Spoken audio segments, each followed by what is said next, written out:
Shalom, salam sejahtera untuk kita semua. Perkenalkan, nama saya Francisca Melianaha, NPM 22220085, Program Studi Ilmu Administrasi Negara, Fakultas Ilmu Sosial dan Ilmu Politik, Universitas Timor Keba Manado. Di sini saya akan mereview buku yang sudah saya beli. Bukunya berjudul tentang komunikasi dan advokasi kebijakan. Buku ini ditulis oleh M. Husni Tamrin, Lailul Musyida, Asy Widilestari, dan Agus Subianto, serta diterbitkan oleh PT Literasi Nusantara Abadi Group. Buku ini tampaknya berfokus pada pembahasan tentang komunikasi dan advokasi dalam kebijakan publik. Bukunya terdiri dari 116 halaman dan 12 bab. Baik, di sini saya akan mereview setiap babnya. Yang pertama, bab 1 tentang kebijakan publik. Bab ini merupakan landasan untuk memahami konsep kebijakan publik yang mencakup 1. Konsep kebijakan publik, menjelaskan apa yang dimaksud dengan kebijakan publik sebagai keputusan pemerintah untuk mengatasi masalah masyarakat. Yang kedua, aktor dalam kebijakan, menganalisis peran berbagai pihak seperti pemerintah, masyarakat sipil, dan swasta dalam proses kebijakan. Yang ketiga, aliran kebijakan publik, membahas bagaimana kebijakan dirancang melalui aliran informasi, gagasan, dan negosiasi. Yang keempat, teori perumusan kebijakan, mengulas teori-teori yang mendukung proses perumusan seperti pendekatan rasional, inkremental, atau gabungan. Bab ini memberikan gambaran besar tentang bagaimana kebijakan publik diinisiasi dan siapa saja aktor yang terlibat, sehingga membantu pembaca memahami proses awal pembuatan kebijakan. Bab kedua mengenai manajemen kebijakan publik, fokus pada pengelolaan kebijakan melalui tahapan 1. Perumusan kebijakan, mengidentifikasi kebutuhan masyarakat dan prioritas pemerintah dalam menciptakan kebijakan. Yang kedua, implementasi kebijakan, itu kembali menguraikan bagaimana kebijakan diterapkan di lapangan, termasuk tantangan teknis dan sosial. Yang ketiga, evaluasi kebijakan, itu menjelaskan kembali metode untuk menilai efektivitas dan dampak kebijakan terhadap masyarakat. Bab ini penting untuk memahami bahwa kebijakan baik membutuhkan manajemen yang terstruktur untuk mencapai tujuannya. Yang ketiga, bab ketiga itu di mana dinamika kebijakan publik. Bab ini membahas kembali faktor-faktor yang mempengaruhi kebijakan publik, meliputi 1. Konteks makro kebijakan publik, itu menjelaskan kembali pengaruh faktor eksternal seperti politik, ekonomi, dan budaya terhadap kebijakan. Yang kedua, arti penting kebijakan publik, menguraikan bagaimana kebijakan terdampak langsung pada kehidupan masyarakat. Yang ketiga, peran kepemimpinan dalam kebijakan publik, itu menyoroti pentingnya kepemimpinan yang visioner dan inklusif dalam proses kebijakan. Bab ini mengajak pembaca untuk memahami lingkungan yang kompleks di mana kebijakan publik dioperasikan. Bab keempat membahas tentang teori-teori pengambilan keputusan kebijakan, mengupas berbagai teori yang digunakan dalam pengambilan keputusan kebijakan. Yang pertama, ada teori rasional komprehensif. Itu berfokus pada pengumpulan data dan analisis sistematis untuk membuat keputusan terbaik. Yang kedua, ada teori inkremental. Itu menekan pada pendekatan bertahap yang lebih realistis dalam mengatasi masalah. Yang ketiga itu ada teori pengamatan terpadu. Itu menekan pentingnya masukan dari berbagai aktor dan konteks untuk menghasilkan keputusan yang relevan. Bab ini memberikan alat analisis bagi pembaca untuk memahami dan mengkritis keputusan kebijakan yang diambil. Kita masuk kepada bab kelima, itu mengenai komunikasi publik. Itu berpusat pada aspek komunikasi dalam kebijakan publik.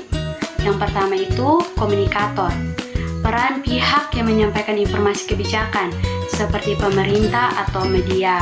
Yang kedua, proses komunikasi, mengulas bagaimana informasi disampaikan, diterima, dan direspon oleh masyarakat. Yang ketiga, berkaitan tentang unsur-unsur komunikasi, itu membahas elemen pentingnya seperti pesan, saluran, dan audiens. Bab ini menunjukkan bagaimana komunikasi yang efektif dapat meningkatkan penerimaan masyarakat terhadap kebijakan. Bab keenam, model-model komunikasi. Bab ini memperkenalkan model komunikasi yang relevan untuk advokasi kebijakan, seperti 1. Model komunikasi linear. Informasi mengalir dari pengirim ke penerima secara satu arah. Sedangkan yang kedua, komunikasi interaktif. Itu menekankan adanya umpan balik antara pengirim dan penerima. Yang ketiga, model komunikasi transaksional. Itu mengakui bahwa pengirim dan penerima berinteraksi secara dinamis dalam konteks tertentu. Model-model ini bisa membantu pembaca memahami strategi komunikasi yang dapat diterapkan sesuai kebutuhan. Bab ketujuh, bentuk-bentuk komunikasi. Bab ini membahas jenis-jenis komunikasi yang relevan dalam advokasi kebijakan. Pertama, komunikasi interpersonal.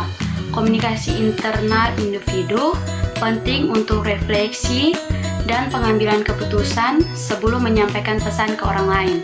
Yang kedua, komunikasi interpersonal.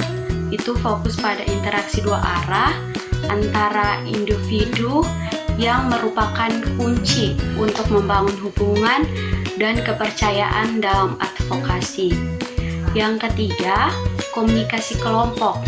Melibatkan penyampaian pesan dalam kelompok kecil seperti tim kerja, organisasi, atau komunitas. Yang keempat, komunikasi massa. Itu mengarah pada penyebaran informasi secara luas melalui media massa untuk menjangkau audiens yang besar. Bab ini memberikan wawasan tentang bagaimana jenis komunikasi berbeda dapat diterapkan sesuai konteks audiens, mulai dari individu hingga masyarakat luas. Bab ke-8 mengenai teknik-teknik komunikasi kebijakan. Bab ini menyelami teknik-teknik praktis untuk mendukung advokasi kebijakan. Yang pertama, persuasi. Itu menggunakan argumen logis dan emosional untuk mempengaruhi pandangan audiens. Yang kedua, kampanye.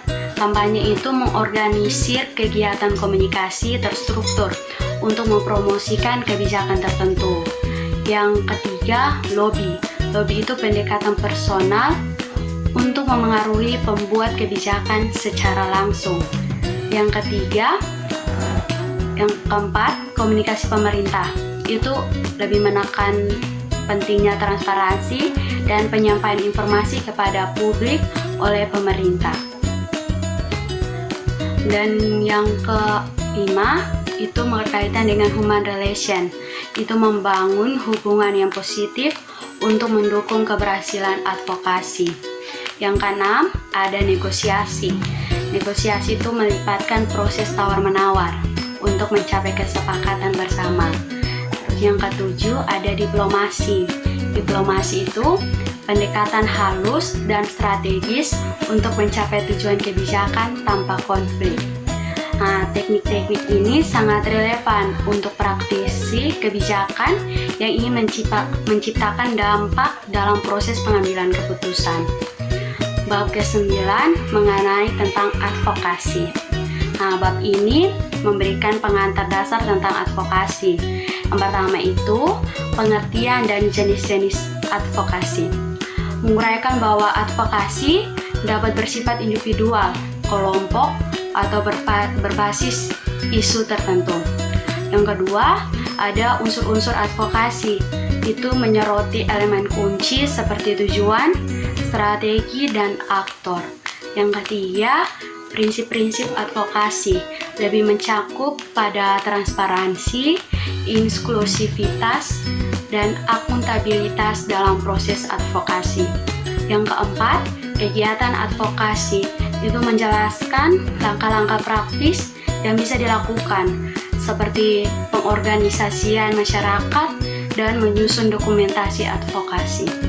Bab ini penting untuk membangun pemahaman dasar tentang advokasi yang merupakan inti dari buku ini. Bab 10, advokasi kebijakan.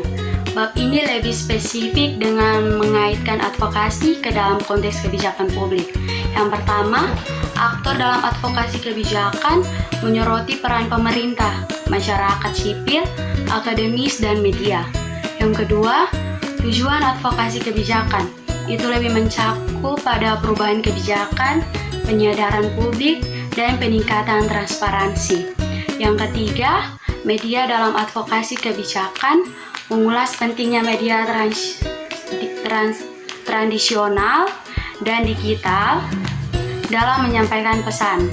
Yang keempat, ada langkah-langkah advokasi kebijakan, itu panduan sistematis untuk menyusun strategi advokasi yang efektif. Bab ini memberikan panduan aplikatif bagi pembaca yang ingin mengintegrasikan advokasi dalam proses kebijakan. Bab ke-11, strategi advokasi kebijakan yang efektif. Bab ini membahas strategi praktis untuk keberhasilan advokasi. Yang pertama, advokasi melalui media. Itu cara memanfaatkan media massa dan digital untuk memperkuat pesan. Yang kedua itu ada advokasi menggunakan jaringan. Itu membentuk koalisi atau jaringan untuk memperbesar pengaruh. Yang ketiga, ada advokasi melalui legislasi dan perundangan. Itu mendorong perubahan kebijakan melalui proses formal hukum. Yang keempat, ada advokasi melalui peraturan. Itu di mana upaya untuk mengubah dan memperbaiki regulasi yang ada. Strategi ini penting bagi pembaca yang ingin mencapai perubahan nyata dalam kebijakan publik. Yang kedua, bab 12 itu mengenai tentang policy brief. Bab terakhir ini dia lebih fokus pada policy brief sebagai alat advokasi yang efektif. Yang pertama itu ada definisi dan fungsi dari policy brief. Itu dokumen singkat yang merangkum isu, rekomendasi, dan urgensi kebijakan. Yang kedua ada urgensi policy brief. Itu lebih menekan pada pentingnya policy brief untuk pengambilan keputusan berbasis bukti. Yang ketiga ada kelebihan dan karakter policy brief. Itu lebih membahas tentang kejelasan, fokus, dan daya tarik visualnya. Yang keempat itu struktur penyusunan policy brief. Itu lebih panduan langkah demi langkah untuk menulis policy brief yang efektif. Bab ini berguna untuk mahasiswa akademis atau praktisi yang ingin menyusun dokumen kebijakan singkat dan berdampak. Baik, di sini saya akan membuat kesimpulan mengenai materi-materi yang sudah saya review dari buku ini. Kesimpulan dari saya itu, komunikasi dan advokasi kebijakan adalah alat yang sangat penting untuk mewujudkan perubahan sosial dan pembangunan yang berkelanjutan. Dengan memahami setiap pokok-pokok pembahasannya, kita bisa menerapkan strategi yang lebih tepat dan juga kita dapat berkontribusi dalam membentuk kebijakan publik yang lebih baik ke depannya. Sekian hasil review buku tentang komunikasi dan advokasi kebijakan dari saya. Mohon maaf apabila ada kesalahan. Sekian dan terima kasih. Bye.